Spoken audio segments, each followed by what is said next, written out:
What if 50 Cent died in 2000? It's the guy G Holy, representing gholy.com. Number one hip hop site, new hip hop site in the world. Number one for rhyming spirits. Alright, breaking news. How to Rob rapper 50 Cent was shot and killed outside of his grandma's home on 161st Street in Jamaica, Queens, New York. The 24-year-old rapper was sitting in a parked car when a gunman pulled up and opened fire around 11:22 a.m. The young upstart was scheduled to shoot a music video for his Destiny's Child assisted single, Thug Love, in just 3 days. He was pronounced dead on arrival. Mixtapes. The mixtape as we know it may not have been standardized. 50 Cent and G-Unit revolutionized the mixtape game in the early 2000s, popularizing the formula created by Philly's major figures. 50 Cent and the Unit's mixtapes were a mix of freestyles on industry beats, original music, and remixes of songs that include a redone, rewritten, or rearranged hook. 50 basically made songs from songs, instead of spitting 100 bars on them, as rappers did at the time. Lil Wayne would go on to adopt some of this style for his The Suffix mixtape, hosted by DJ Khaled, and the rest is history. But what if it wasn't? Ja Rule. Who could stop Ja? 50 Cent.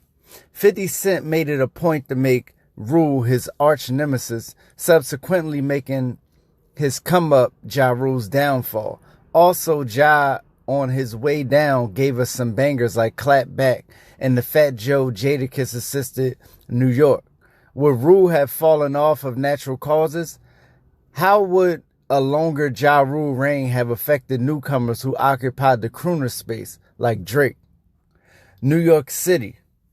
Some say 50 Cent caused the destruction of New York City as rap's premier powerhouse. Whether that's true or not, he certainly didn't help anyone but himself in the unit.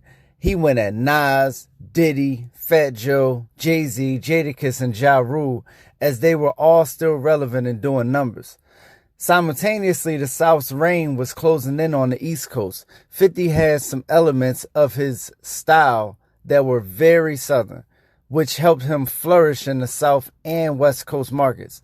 Other artists on the come up from New York would never see the light of day because of this shift that 50 helped further, even expedite. Would NY still be relevant? G-Unit. What if G-Unit was never a thing? Mixtape legend Lloyd Banks was a jewel for New York lyricists at a crucial time. His elevation brought traditional East Coast rappers a bit more time. Industry and underground. Young Buck in the mid-2000s was in strong contention for the king of the South. We certainly may have not gotten a West Coast legend, The Game, especially not at that capacity. The Game was on the verge of getting dropped from Aftermath when 50 breathed new life into his career. No Hater to Love It, no How We Do, sheesh. Eminem and Dr. Dre. M and Dre's crown jewel in the business could have been Obi Trice. Prior to 50, M and Dre were looking for the new next big thing. 50 was already ablaze in the underground. We knew he was next. Eminem's cosign and Dre being M's cosign worked out for everyone. Eminem got a second leg in his career, riding the back of 50's explosive energy. Dr. Dre got to come in last minute and claim 50 Cent as part of his legacy, elevating him further to ultimate hip-hop status. The three damn near looked like a group at one time, publicly. Also, you couldn't mention Shady without Aftermath and G-Unit without either. Inseparable. Rick Ross. Rick Ross pulled out the win. Rick Ross was a successful Miami-born rapper frontlining and ushering in the trap era. Before the 50 beef, during his feud, we saw Ross reach new heights lyrically and sonically. 50 Cent brought something out of Rose that has yet to been stuffed back inside of himself. Pause. His ferociousness, level of bravado, delivery, and approach have never been the same. Not to mention being declared the winner in the battle according to the general consensus, after fighting Trick Daddy and CO allegations at the same time frame gave Ross a new confidence.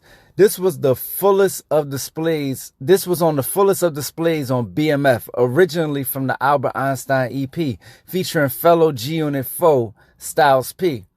That song, along with Gucci Mane, featured MC Hammer, also from the Albert Anastasia EP, would spearhead the campaign for Ross's new sound while making way for the classic Teflon Don album by Rick Ross. Can you imagine Rick Ross without Mafia music? The business of hip-hop. The 50 Cent brand is a top 5 brand in hip-hop history. Apparently, it was Jay-Z's idea for 50 to have his own Reebok shoe deal through a deal they were already doing, according to Commissioner Steve Stout. From that point, 50 never looked back. He's hit the screen a few times, including the 2005 semi-biopic, Get Rich or Die Trying. He has filmed and starred in countless B-movies, taking his relentless mixtape approach to film. Liquor brand deals, vitamin water, men's underwear, you name it. Most notably, Power, the drama series that launched Starz Network to new heights, has allowed him to parlay that momentum into ABC's For Life. Most importantly, blazing a trail for rappers to come. 50's new series to come, potentially his biggest, is based on the real life story of none other than Big Meech and BMF. Wow, maybe we have to rethink if Ross won this battle or not. G Holy for gholy.com, 2021. What if 50 Cent died in 2000?